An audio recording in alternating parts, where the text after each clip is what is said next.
Baie welkom by hierdie weekse bespreking van ons weeklikse les. Ons is by die 4de kwartaal 2025 en ons kyk na geloofslesse uit Joshua se lewe.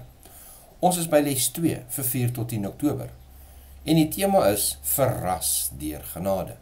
Hierdie week se geheerteksvers vind ons in Hebreërs 11 vers 31 wat lees: Deur geloof het Rahab die prostituut nie saam met die ongehoorsaames omgekom nie, omdat sy die spioene in vrede ontvang het. Kom ons bid. Hemelse Vader, baie dankie vir nog 'n geleentheid om hierdie Sabbatskoollesse saam te studeer en met mekaar te deel. Seën ons asseblief in u woord in Jesus se naam. Amen. Verlede week het ons na les 1, die geheim tot sukses, gekyk. En ons het gesien dat ware sukses nie gemeet word aan geld, posisie of krag nie, maar aan getrouheid aan God. Soos Joshua moes ons leer dat ware sukses daarin lê om God se woord te gehoorsaam, daarop te mediteer dag en nag en hom volkome te vertrou. Sukses, volgens die Bybel, is nie wat ek vir myself bereik nie, maar wat God deur my kan doen, wanneer ek getrou is aan sy wil. Die geheim tot sukses is dus nie menslike vernuf nie, maar goddelike afhanklikheid. En nou hierdie week se les, verras deur genade, sien ons hoe hierdie beginsel van vertroue en gehoorsaamheid verder ontvou. Waar verlede week die kern gelê het op die voorbereiding vir die intog in die beloofde land, kyk ons hierdie week na wat gebeur toe God se volk vir die tweede keer op Kanaan se grens staan. Hoekom het ek dit weer gedoen? Hoekom het ek alweer geval? Hoekom het ek alweer fouteer? Dis woorde wat baie van ons sal uitgespreek het, want dit is die waarheid. En die geskiedenis herhaal homself, maar nie net in groot gebeure nie, maar ook in elke mens se lewe. Ons maak dikwels dieselfde foute, oor en oor. Op hierdie punt in die geskiedenis kry Israel 'n tweede kans om die beloofde land binne te gaan. En hierdie keer neem Joshua die opdrag baie ernstig op. Sy eerste stap is om die situasie deeglik te verstaan.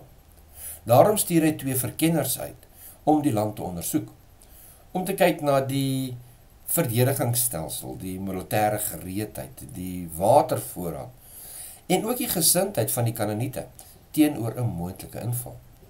Ons moet onthou, God het beloof om die land aan Israel te gee. Tog beteken daardie belofte nie dat hulle nou maar passief kon sit en niks doen nie.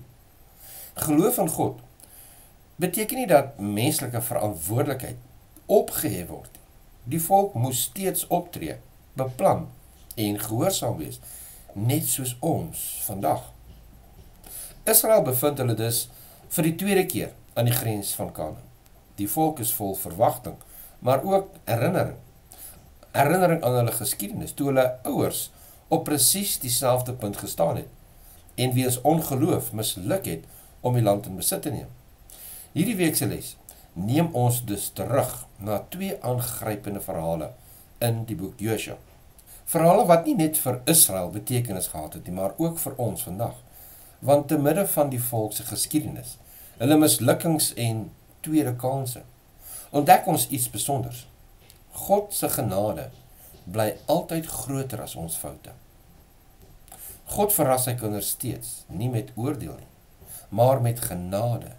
Selfs in die mees onverwagste plekke, en selfs deur mense, wat ons nie sou verwag nie, soos Rahab, vind ons 'n getuienis van 'n God wat red, vergewe en herstel.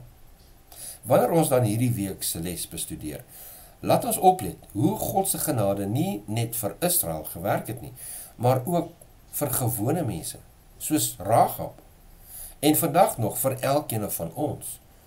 Want waar mense val, gee God weer 'n kans. En waar ons dink dat ons hierdie toppunt van ons sondes gehaal, begin God weer van voor af met genade. Bestudeer hierdie week se les ter voorbereiding vir Sabbat, 11 Oktober. Hemelse Vader, baie dankie vir hierdie weekse les, wat ons sig gaan laat fokus op u genade en u vergewensgesindheid, u tweede kanse. Ons loof en ons prys u dan daarvoor ook. In Jesus se naam. Amen. Tot volgende keer.